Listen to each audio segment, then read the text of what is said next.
Bayangkan anda sedang menyaksikan satu episod dramatik dalam pentas politik Sabah. Tiba-tiba seorang pemimpin menyergah secara terbuka bahawa ada orang dalam yang mahu membeli kesetiaan di fikiran sebuah parti tempatan lengkap dengan panggilan telefon, mesyuarat sulit dan tawaran wang tunai. Situasi ini bukan skrip drama televisyen. Ia adalah kenyataan yang dilontar oleh Datuk Seri Dr. Jeffrey Kitingan, Presiden Parti Solidariti Tanah Airku Sabah Star, yang menurut beliau wujud satu gerakan tersusun untuk membeli pemimpin dan ahli parti itu agar keluar dari perjuangan mereka. Apa maksud di sebalik dakwaan ini? Siapa yang mungkin terlibat? Dan implikasinya kepada politik Sabah menjelang pilihan raya negeri yang semakin hampir. Mari kita kupas dengan tenang tetapi tetap terbuka. Salam sejahtera kepada para sahabat penonton semua. Bertemu kita sekali lagi dalam channel The Scream Media. Kali ini kita akan kupas satu berita yang bertajuk PRN Sabah. Jeffrey dakwa cubaan lumpuhkan Star melalui politik wang. Menurut Sinar Harian, beliau berkata bahawa beberapa hari lalu, kabar mengenai kegiatan tersebut mula sampai ke pengetahuan parti. Dua bahagian sudah menerima panggilan, mengadakan mesyuarat di mana mereka diminta meletak jawatan dan mengumumkan keluar dari Star. Beliau turut memetik soalan yang dikemukakan kepada mereka, berapa kamu mahu? Seolah-olah maruah boleh dijual beli. Dakwaan beliau menegaskan bahawa fenomena politik wang muncul kembali dan tidak menolak bahawa ia akan terus berleluasa menjelang pilihan raya negeri. Menurut beliau, pihak yang ditawarkan bukan sekadar ahli biasa. Pemimpin bahagian yang belum dipilih sebagai calon telah ditawarkan wang tunai, malah ada calon sedia ada juga didakwa telah ditawar imbuhan lumayan untuk meninggalkan parti. Kami sudah terima dua laporan rasmi berkaitan dua kawasan. Saya amat kecewa dan sedih kerana ini bukan perkara baharu. Inilah penyakit lama yang masih belum sembuh, ujarnya dalam sidang media di Kota Kinabalu. Kitingan menuding jari kepada ahli politik peringkat persekutuan yang dikatakan masih mengamalkan pendekatan cash is king sambil mengingatkan rakyat Sabah agar tidak termakan umpan tersebut. Beliau menyeru agar rakyat menolak politik wang dan kembali memperkukuh kuasa parti-parti tempatan dengan mengambil contoh negeri jiran Sarawak yang menurut beliau jauh lebih ke hadapan dalam memperjuangkan hak negeri mereka. Lihat saja Sarawak, mereka sudah jauh ke depan daripada Sabah.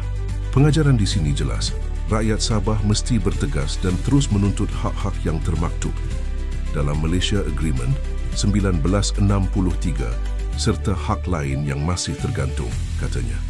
Lebih menarik lagi, Kitingan menegaskan bahawa jika hak-hak Sabah terus dinafikan, maka tiada alasan kukuh untuk Sabah kekal dalam persekutuan. Satu kenyataan yang menggamit sensitiviti, identiti dan autonomi negeri. Beliau juga menyebut bahawa keutamaan masa sekarang ialah menyatukan semua parti tempatan untuk menghadapi pilihan raya negeri dengan semangat kemenangan terlebih dahulu.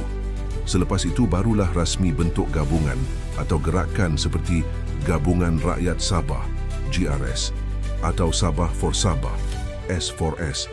Namun syaratnya, perjuangan Sabah for Sabah tidak membawa makna jika ada parti tempatan diketepikan.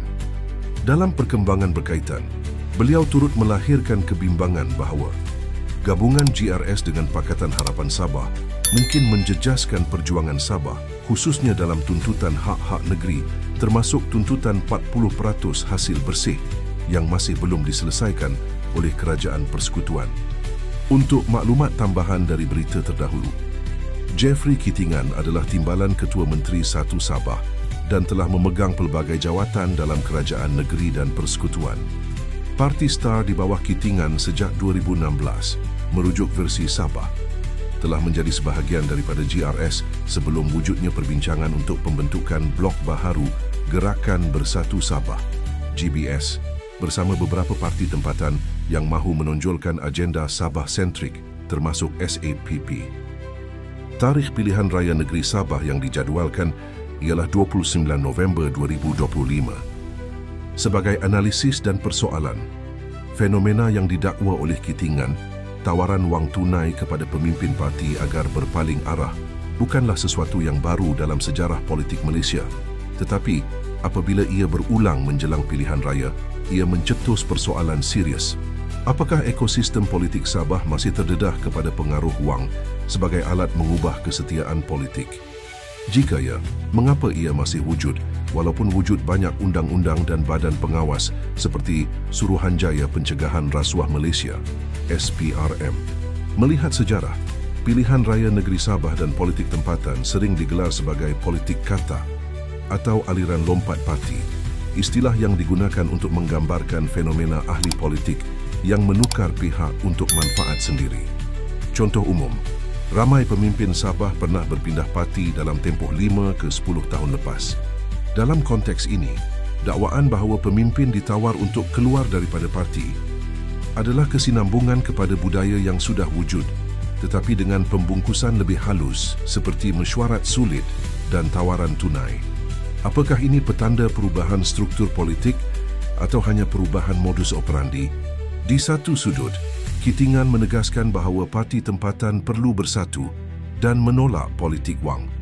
Ini mencerminkan satu aspirasi lokalisasi politik di mana Sabah mahu membentuk agenda dan kuasa sendiri, bukannya menjadi alat kepada politik pusat. Namun persoalannya, jika paduan parti tempatan hendak dibentuk, bagaimana mereka hendak menahan godaan wang atau tekanan dari pihak berkepentingan yang mungkin lebih berkuasa dari segi sumber kewangan dan rangka jaringan politik? Tambahan pula, perbandingan beliau terhadap Sarawak, bahawa negeri itu sudah jauh ke depan dalam memperjuangkan hak negeri, membuka ruang untuk kita merenung. Apakah modal sosial, struktur politik atau budaya parti tempatan di Sarawak yang membolehkan negeri itu lebih kuat dalam memperjuangkan haknya? Jika Sabah mahu mencontohi apa yang boleh dipelajari, contohnya, kerjasama parti tempatan yang lebih stabil, kawalan terhadap penyertaan dana asing atau luar negeri, dan kesedaran pengundi terhadap hak negeri dalam perjanjian asal seperti MA 63. Dalam satu artikel, Jeffrey sendiri mempertikai kenyataan Tan Sri Pandika Ramin Mulia yang dikatakan menunjukkan kompromi terhadap MA 63 dan menjelaskan bahawa ini menjejaskan perjuangan Sabah untuk hak hasil 40%. Dari aspek pilihan raya, apabila pilihan raya negeri dijadualkan pada 29 November 2025, dakwaan tentang politik wang yang muncul sekarang bukan hanya sekadar kenyataan retorik, ia berpotensi mempengaruhi kualiti pilihan raya, legitimasi politik dan keyakinan rakyat terhadap sistem demokrasi. Jika rakyat Sabah menjangkakan pilihan raya yang bersih dan adil, maka persoalan utama ialah apakah langkah konkret yang diambil oleh pihak berkuasa untuk menyiasat dakwaan tawaran wang tunai?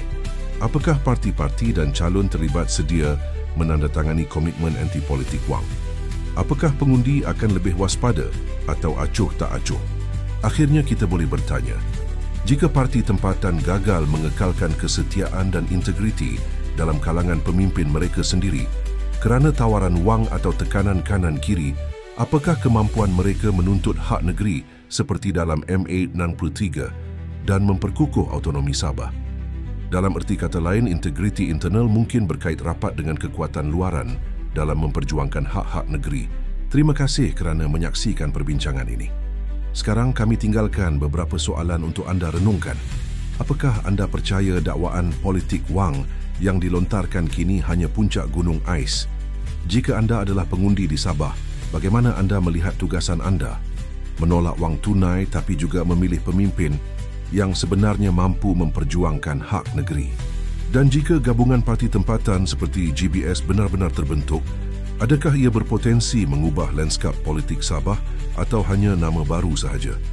Tinggalkan pandangan anda di ruangan komen di bawah. Kita ingin tahu apa yang anda fikir. Sekian, kita jumpa lagi.